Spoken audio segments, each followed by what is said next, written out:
Salam à tous les frères, j'espère que vous allez bien. On se retrouve aujourd'hui pour une toute nouvelle vidéo où tout simplement on va réagir à cette liste de Monsieur Petkovic pour la CAN 2025 qui se jouera au Maroc. Comme vous savez, cette vidéo se passera en 3 étapes. En premier, nous allons voir les nouveaux joueurs de cette liste. En deuxième, les absents de cette liste. Et pour finir, les choses à retenir de cette liste. Donc sans plus attendre, passons au sujet. Pour commencer, pour ce qui est des nouveaux joueurs, on en a deux. Boulbina et Berken. Les deux joueurs qui viennent de participer à la Coupe arabe et qui ont brillé. Donc voilà, cette convocation est méritée et d'après Petkovic, ces deux joueurs ont été suivis depuis leur début en championnat local. Pour Berken à la JSK et pour le Boulbina au Paradou.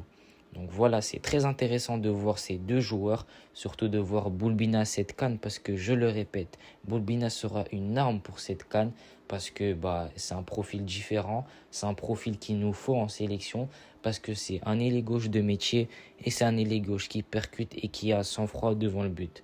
Pour ce qui est de Berken, voilà, c'est le même profil que Chiacha, mais avec en ayant une palette technique plus juste, et ça c'est intéressant. Maintenant, voilà, ça sera pas le joker qu'on aura besoin lors de cette CAN, mais Berken pourra aussi faire du bien lors de certains matchs où il faut une personne qui a du sang-froid et aussi qui est très bon de la tête. Maintenant, pour parler des absents de cette liste, donc pour commencer, nous allons voir Abdelli. Voilà, Abdelli, c'est vraiment le grand absent de cette liste. Je suis déçu de ne le pas voir sur cette liste parce que c'est un joueur qui est très très intéressant. Techniquement, il est fort. Physiquement, il est fort. Il est décisif et défensivement, il est fort. Donc voilà, c'est un joueur très très complet qui peut jouer partout au poste de milieu de terrain. Voilà, sur cette saison, il s'est replacé en tant que relayeur, en tant que double pivot et avec Aris Belkebla à Angers. Donc voilà, c'est un joueur très intéressant qui pourrait nous faire du bien sur cette CAN, mais les choix de Petkovic et les choix du coach ont fait qu'il soit absent et c'est réellement dommage. Le deuxième absent, c'est Nabil Bentaleb. Voilà, Nabil Bentaleb, depuis le retour du rassemblement de novembre, mais qui n'a pas été appelé, a performé, on va pas se le cacher. Il a fait un gros match face à l'Olympique de Marseille où il a démontré qu'il était capable encore d'apporter à cette sélection nationale. Et aussi, on le rappelle que Bentaleb a enchaîné quand même avec l'équipe nationale depuis juin, où a fait de bonnes performances, mais pas aussi de mauvaises.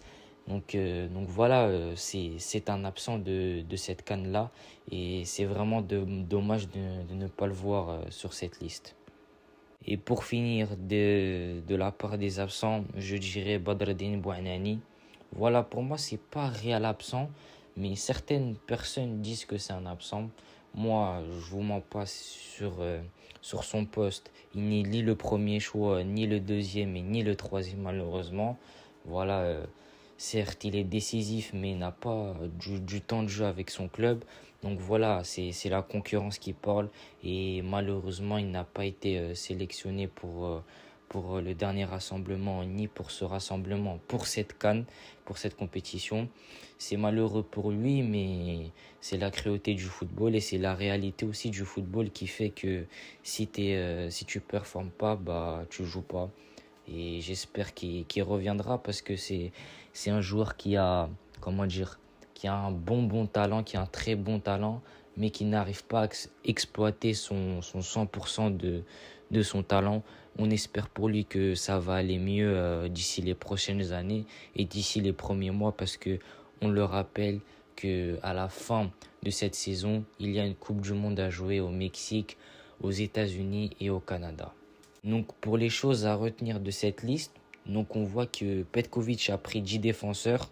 Voilà, on sent que Petkovic peut jouer avec une défense à 3. On l'a vu au dernier rassemblement où il a un peu insisté sur la défense à 3.